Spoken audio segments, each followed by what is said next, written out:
Alrighty, hello everyone. Hope everyone is well. Um, very interesting idea and theme here.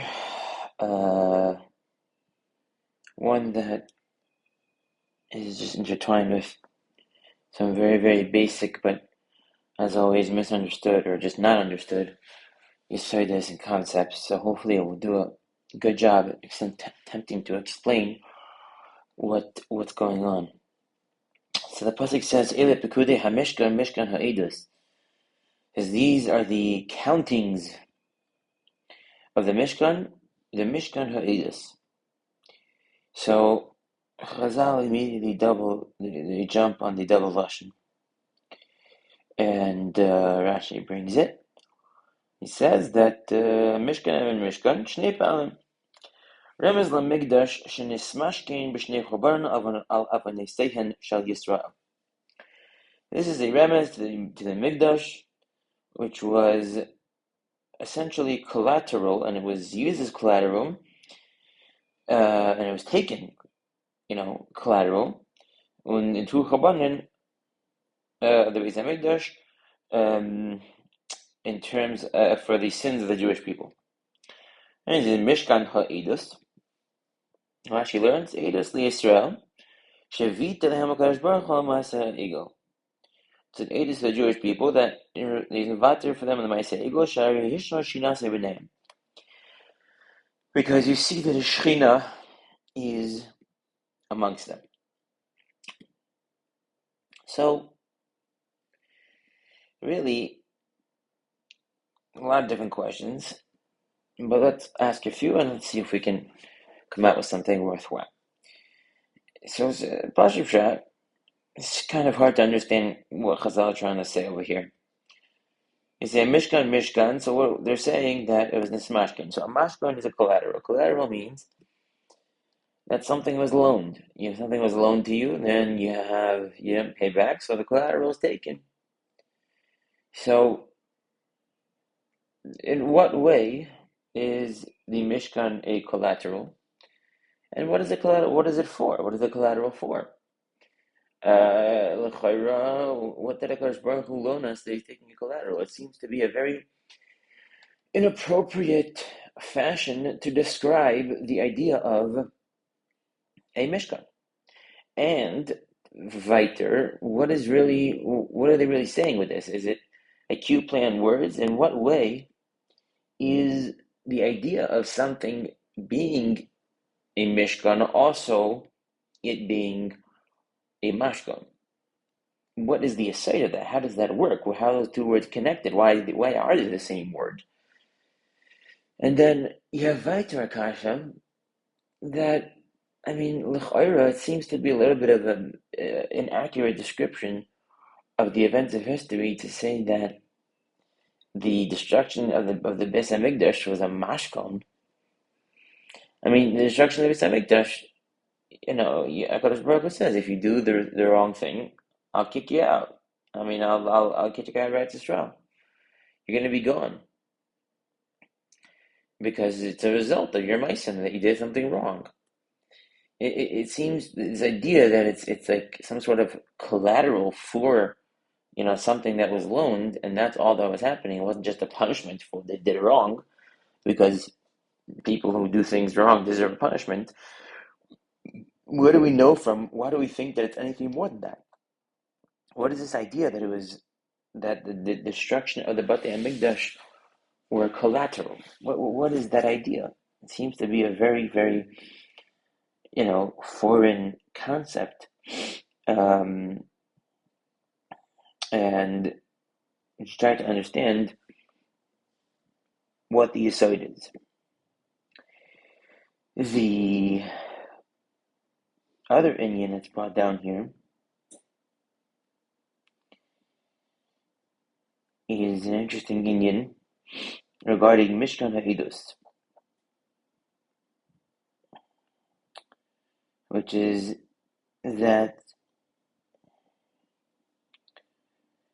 it's a edus of the relationship between, Rashi brings this in a second, that it's a edus of the relationship between the Jewish people and HaKadosh Baruch Hu. And essentially, the side of it is that the edus over here, I'm trying to find the lashon that says it, is referring to the Torah. Referring to the Torah, and that is what it's a Mishkan which has the edus within it, which is the Torah. And or that it's the Mishkan edus. Here you go. Mishkan edus maha edus zu Torah she'em yigayim ba. So that is what is it. That's what it's a Mishkan of. Now, it's very, very important to note that the drasha comes from the double lashon, and therefore it would seem to me, and one can argue this, but it would seem to me that if the drasha comes from a double lashon, then it would be on the second time that it says it, which we would darshan the word mashkan. And the second time that it says it is Mishkan Ha'edus. And therefore, it would seem to me, and this is throughout other chazals, throughout the Torah, it's mashma that this is essentially a dynamic. It would seem that the aside of the mashkan or Mishkan is of it being Ha'edus. In other words, that the shmira of the Torah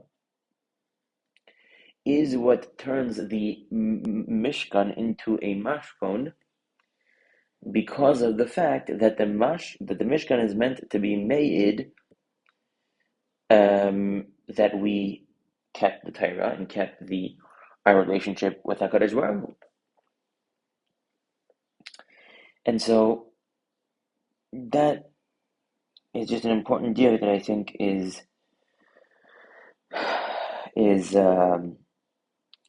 important to understand over here. Now, in order to answer this question, we have to really understand the yesod of what it means that the Chorban came from as a mashkan. And in order to understand that, we need to really understand what it is that is the difference between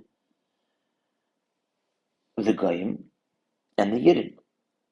And the reason why I say that we need to understand that is for two reasons. Number one, the Medrash over here says that Mishkan Ha'edus is that the Goyim were saying that once the Jewish people worshipped the ego, and therefore HaKadosh Baruch Hu left, deserted them, he's gone. And the Mishkan Ha'edus was to be made that HaKadosh Baruch Hu didn't desert us, and we still retain our special status as being the chosen nation, separate from Goyim. So therefore, the concept of Mishkan Ha'edus is a edus to our special status as being Yidden. And the second reason is that we have a medrash over here which speaks to a fascinating idea that the Jewish people are essentially the representatives of HaKadosh Baruch Hu, of God in the world. And this is a very interesting take on anti-Semitism, but the matter speaks out that essentially people hate the Goyim, they hate God, they don't like God, but they can't touch him. So instead, they hurt the Jewish people. And he brings that in the Chorban Bayis. It says over here, right? Andrianas the base Karcha HaKadoshim. So he was insulting God, putting God down. So David said,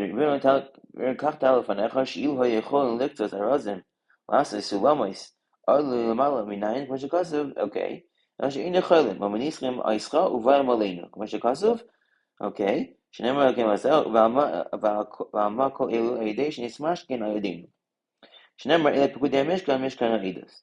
So what the Medrash is saying to you is that essentially Jewish people don't like this concept of God, and because they don't like this concept of God, and they can't fight God, because obviously they can't, so they fight the people who represent him, which is the Jewish people.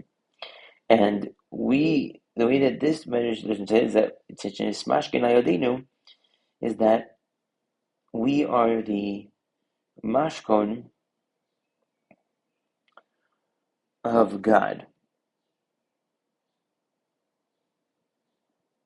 We are the ones who are held responsible to bring his presence into the world and to represent it. And therefore when the Goyim decide to do something and to revolt against God, they take it out on us. And that's why they destroy the Beis HaMikdash. So it's important to understand what is this dynamic of the Sina that the Goyim have, and how is it and what does it mean that the Mishkan was nismashkin al yedei us, and how does that connect to the general dynamic that the Mishkan is a mashkon, that if we do something wrong, then HaKadosh Baruch Hu is going to destroy it.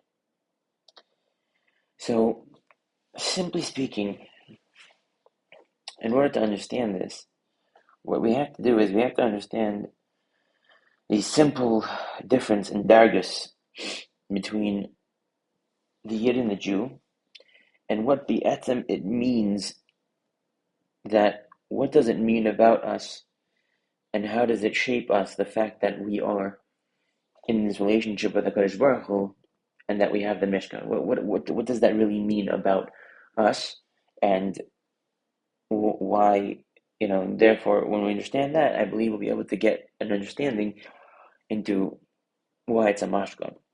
And the aside of it is that the Goyim were nivra with a tzelem Elokim.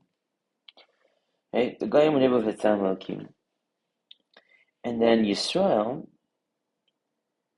were nikra baran l'makom, as you see here. And they're nikra baran l'makom, and they got a kli chemda, which is referring to the Torah, which is what was in the Mishkan. So, what we have to know is that the idea of the nikra banim, and the idea of kli chemda, is the basic concept of the idea that Yisrael are really called Adam, man. They're really the primal man, Adam Arishon, and part of them being Adam Arishon, of being going back to the real status of Adam, is that they are the Demus and not only the Tzelem. And I'm going to explain what that means, and then hopefully be able to show how that has ramification in terms of what we're talking about. And what that means is the following thing. The side of a tzelem, Rashi says, is the side that, here you have the Rashi over here, this is Rashi on Bereshis. There's Talmenu is bitfush shalom. So Rashi is essentially telling you the following thing. And it's based off a bunch of kashas and answers, and the Rashi, and then you'd be able to come up with this side, and I believe this is Rashi's time. Us. Rashi is saying that essentially, and the Gemara talks about this, that there's three things, the malachim, etc., that there is essentially the human being is made up of animal and, godliness. And the expression of that is that a human being, even a goy, has an idea of an existential self, right?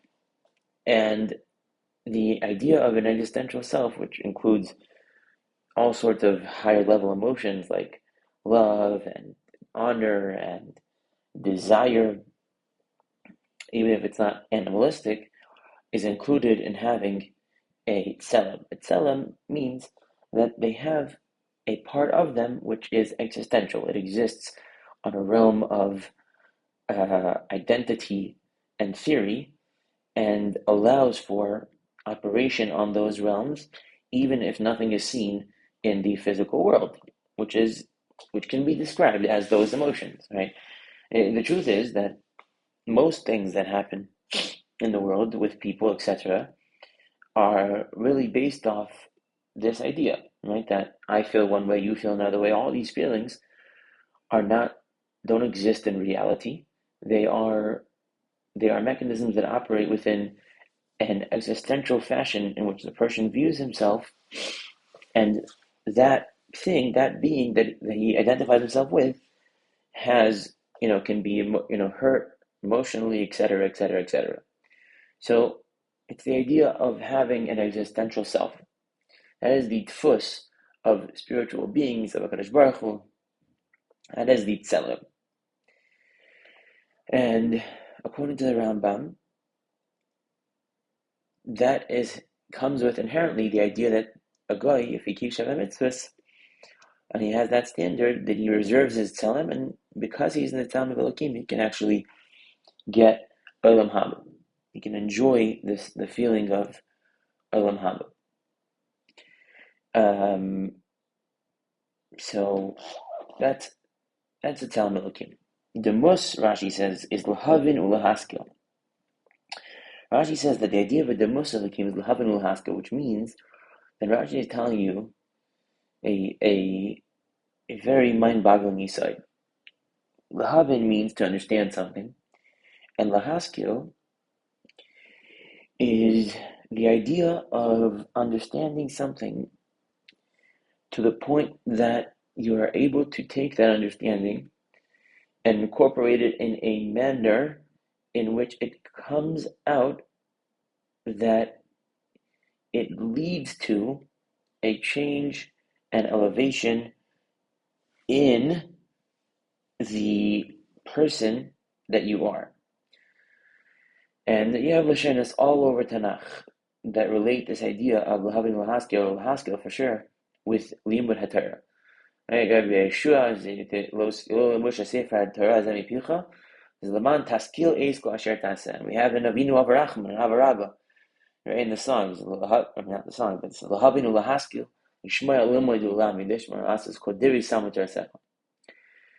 So what we have to understand is the following thing, and this is a very, very mind-boggling concept, which is mechalik a yid from a guy. A guy is his physical self, but has an existential self. So I am my physical body. I view, if you ask a guy what he is, his answer will be that he is his body, himself. If you ask, unfortunately, a lot of Yidden nowadays, that will be the answer as well, unfortunately. But simply speaking, they are their bodies, and those bodies also have existential selves, which will allow them a connection to this Olam Haba, and to this realm of existence in which these you have emotions and you have right and wrong, etc. That is the extent of a guy. That is the Tzelem Elohim.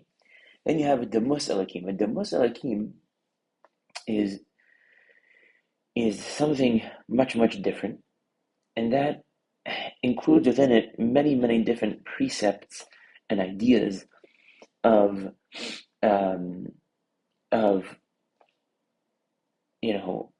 how tzaddikim work and how Jewish people operate, etc. But the most underlying aspect of it is that the Demus Elohim means that not only do you have a specific aspect of godliness, you can become God. You can become similar to God to the point that you mamish are daimet to Him. That's what Demus means.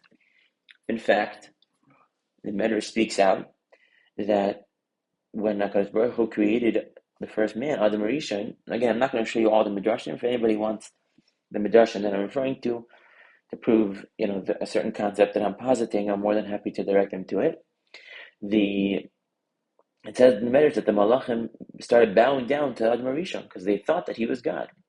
That's how close in Ruchnius and in Gashmius. I mean, God has no Gashmius, but that's how close, I guess, in Ruchnius only then Adam Rishon was to HaKadosh Baruch Hu, that the Malachim Mamash started bowing down to him when he was created because they thought that he was God. That's what the Medrash says. And it's expressed within a lot of different times. We find by Yaakov Avinu, who Chazal bring down, had the same element of Moshe Adam Rishon, that he was called God. But even not that, there's a Meforish pasuk in the Mizmor Shir of the fourth day. It says, Amarti Elokim Atem Uvnei Elyon Kulchem. It says that Hashem said to Jewish people, I said Elokim Atem, you are gods. So that's what it says in the pasuk. And Chazal darshan this to mean that it's referring to, guess when? When it was referring to the Edios, the crowns, the two crowns that the Jewish people received when they were Makabel Torah, and said Nasa v'Nishma. And at that point, they would have lived forever, right? And this is an Indian Makubal, that they would have lived forever. And so Elokim Atem, there's nothing more godly that human beings conceive of than the idea of an infinite existence. There is nothing more godly than that. And that is the status that Klal Yisrael had reached when they said Nasa v'Nishma before they did the Chet HaEgel. They reached that status. They were going to live forever. And you have Gemara saying, what is there about this? It's very, very clear. This is a very literal, true thing. They were going to live forever. And so was Adam Rishon before he did the Chet, as is known. So there's nothing more godly than the ability of someone to never cease to exist. That is the most godly thing that we can probably conceive of. And so it's not a shock when I say Kid Museinu, the pshat is that you're similar to God, meaning you have like a status of, you're like really very, I mean, I don't know, very close, but you're mamish, like Elokim Atem, that's what it says. That Kid Museinu means Adam Rishon, Mamish was on a madrega that was almost indistinguishable from the Rebbeinu Shalom himself, at least to the Malach. So that is the darga of Kid Museinu. And there's no death, etc. And that comes through the Kabbalah of the Torah. And obviously that's what the Mishkan that we're saying. Mishkan HaEdus is the Mishkan that was made on the relationship between HaKadosh Baruch Hu and Jewish people, but it also is the Edus, which means the Torah. And the idea of Al-Havin Lahaskil and what it means, and this is, I think, the Etzem Chiluk, and the ability of a Yid versus a Goy.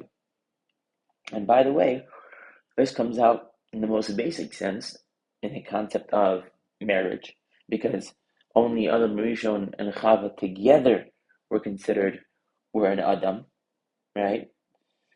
And that is, let's see, oh, it's not here. But it says, B'yom bara Elokim Adam b'dmus Elokim ososam. That, I mean, it says that HaKadosh Baruch Hu created them b'dmus Elokim. That was referring to Adam as being Adam and Chava together.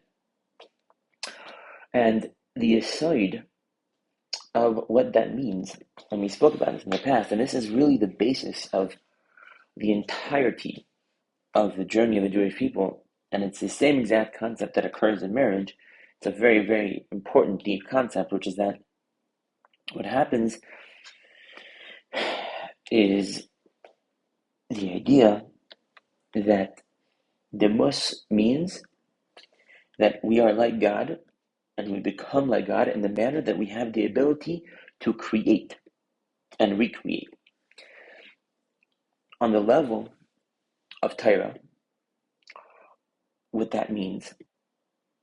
Actually, well, let's first start from marriage. On the level of marriage, what that means is something very profound.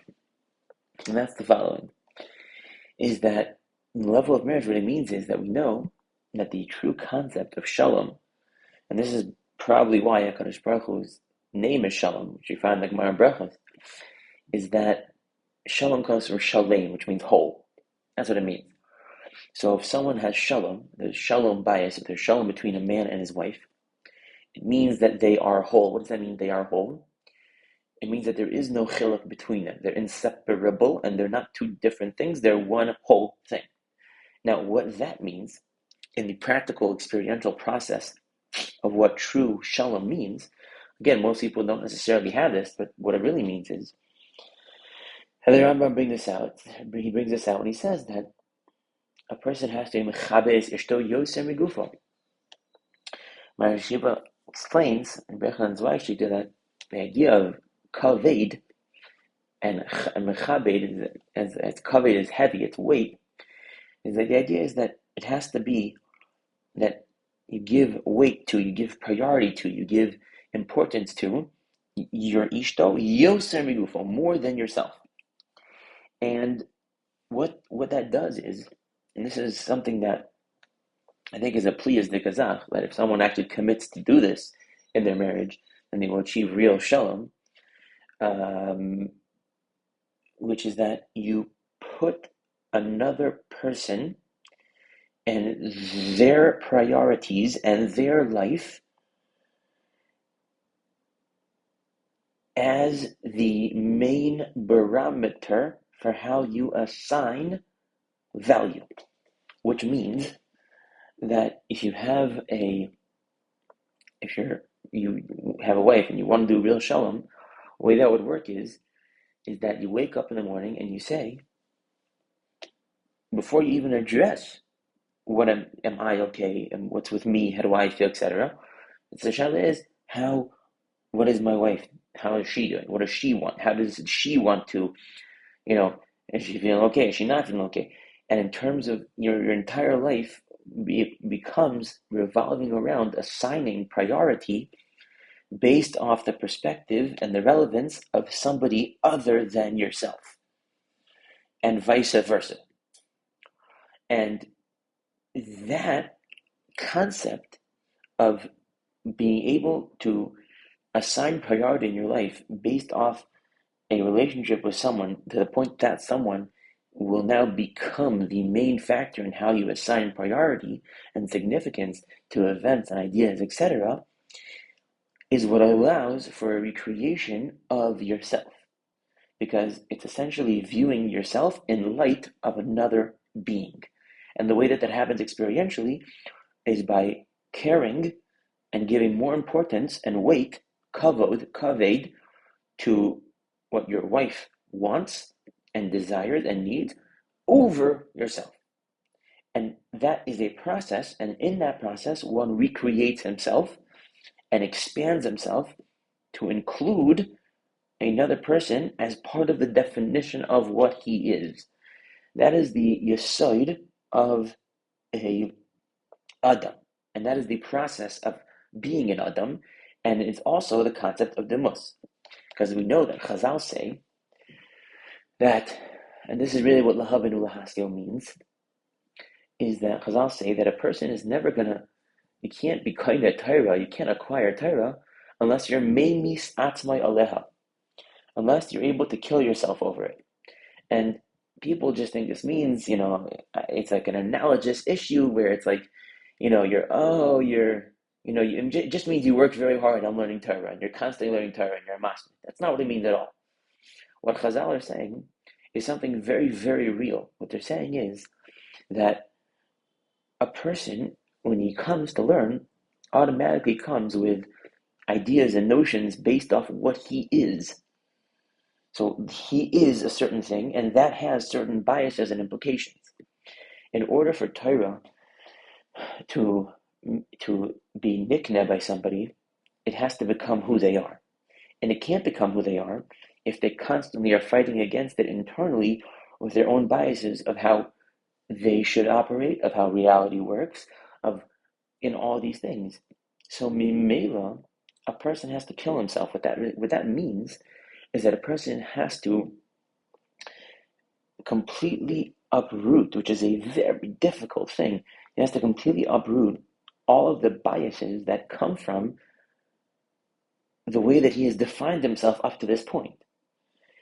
So that if the Torah says something, or indicates something, or has a result in which goes against a manner in which he has been behaving or acting or identified with up until this point, he will now immediately change and adapt to the Torah's implication of how this thing should work, or how this should be viewed, or how this should be, how behavior is what should be behaved. Because if a person doesn't kill himself first, doesn't murder his previous identity and an identity of assumptions that are based off concepts and influences that are not based in the Torah, then when he comes to learn the Torah, he'll just skew it to fit Ba'atzam the way that he is. And therefore, there's going to be absolutely no growth and no recreation. So the idea of the Limud HaTorah and Yagia B'Torah is the idea of recreation. The process of learning Torah should always be a process of recreation of self. You should be a new person after learning Torah in one way or another. If it's minute or whatever, it doesn't matter how big or small, you should be an entirely new being when you learn Torah. Torah is a process of creation. That is why we are the Demos Elokim and why we are the Banim of Elokim through Torah.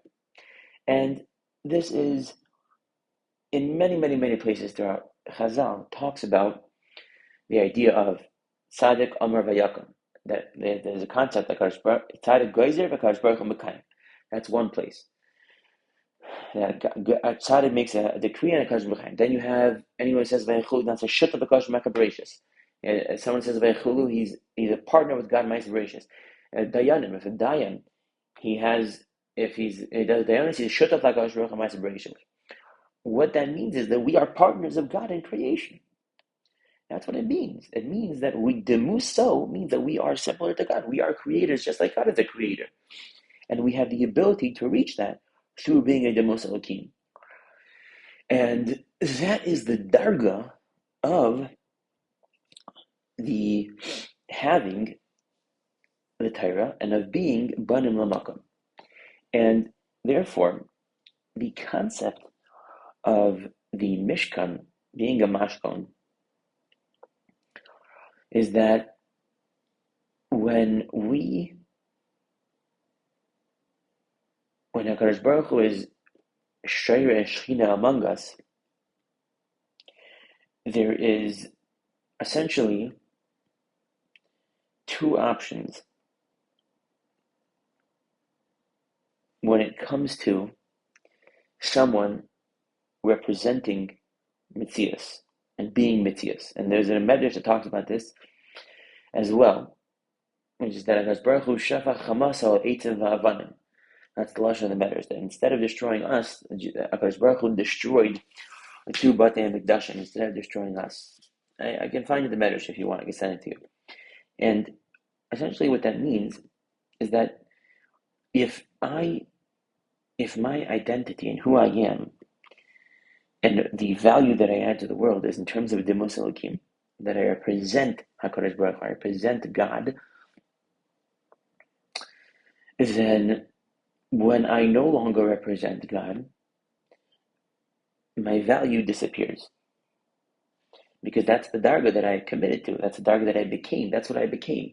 I became Yisrael, a Sar Kel. Here, HaMishkan HaLeloseh, Matei V'Alecha, Matei V'Alecha Yaakov, Ze'el Mayet. Mishkan Eisecha, Yisrael, Al Tekri Mishkan Eisecha.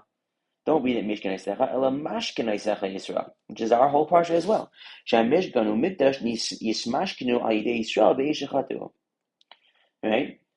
And it says, okay, Shemisnashkin Ayidei Yisrael Shenikru Adam.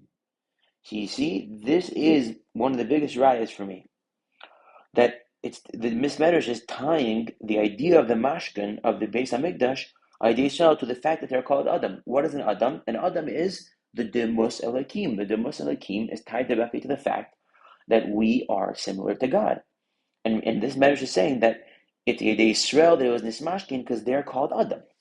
So that's my whole Yesod. The whole Yesod is that if we take on as our identities, and that is the only manner in which we would have represented God in the world, as being Elokim, as being God's representatives, as being completely infinite, which was the status before the ego, then if we would screw it up, then we would have to be killed. We would have to be gone. That's what would have to happen. And when we did a chatayin, we wouldn't have had any ability to last, because as soon as we started sinning, God would wipe us out, because that was our value. And that was the definition of who we were. That was our contribution to existence. The entire idea of there being a Mishkan is that a Mishkan is an external factor being made on an internal concept. So that the idea is that even though really the true Yesod of Mishkan and the true concept of a Mishkan is Bilvavi Mishkan Evne, really we are the Mishkan. Really, we are the Demus Elohim. We are similar to God. That is the entire thing. Ma'oaf Ata, Demus Elohim, Limud Torah is everything. That is the entire concept. What the Mishkan comes to do is it comes to say, okay, I can't make it that the Jewish people are the only things that have a manifestation of God within them, because when they mess up, if they did that, I would have to completely annihilate the Jewish people, because now they're no longer kosher vessels to represent my existence. And if that was their whole purpose, then Mimela it's gone. So what HaKadosh Baruch Hu did was he commanded the Jewish people to create an external show of validation of God's presence in the world, so that when they messed up, it would be that could be taken away. And it wouldn't be the etzem of what they were, meaning that they would all be wiped out. So that is the yesod of the Mishkan being a mashkon, being a collateral. The reason why the Beis Hamikdash is a collateral is because it is the thing that HaKadosh Baruch Hu can take back, right? In other words, remove himself from his Shekhinah from, if the Jewish people mess up, as opposed to having to remove himself, quote unquote, from the Jewish people themselves, which would mean their death. So that is the basic and the Etzem Yesod over here. And the rise to this are just Lamailo. There's so many. The Chazal say that there's a Chassan and a Kala, that when in Har Sinai says Alu v'Kala Zintzim B'Terich Upasa, that where the Kala and HaKadosh Baruch Hu was the Chassan. And it says in Zayis HaBracha v'Asan Miriv Eis Kodesh, Rashi says Es Kechasan Hayotzim Mechupasai. So it's all over Chazal that was the dynamic. And in fact, it's very important to point out that the etzem idea of Nasa and Nishma, when the Jewish people did become Elohim, was when they were able to say Nasa and Nishma, which means what? Which means that we will trust in HaKadosh Baruch Hu, like the Gemara in Shabbos says, that He wants what's best for us, and with that trust, we will begin to operate. We will live in a manner that reflects the priorities of HaKadosh Baruch Hu, not our own priorities. And that is the exact same thing that happens in a marriage. That is what an Adam means. We reached the Madregas Adam because the Madregas Adam was an awareness of the world and the assigning of importance and value in terms of the priorities of the Ribbono Shel Olam, not of the priorities of himself. So the Etzem Yesod of Nasa v'Nishma was that the Jewish people trusted God, and when God said, I have the Torah for you, and it has all these things, they didn't ask what is in it, like the Goyim asked. They said, no, we'll do whatever it is that you want us to do, God, we'll do. Why? Because we want a relationship with you, meaning that the priorities and the ratzon that you have is our ratzon.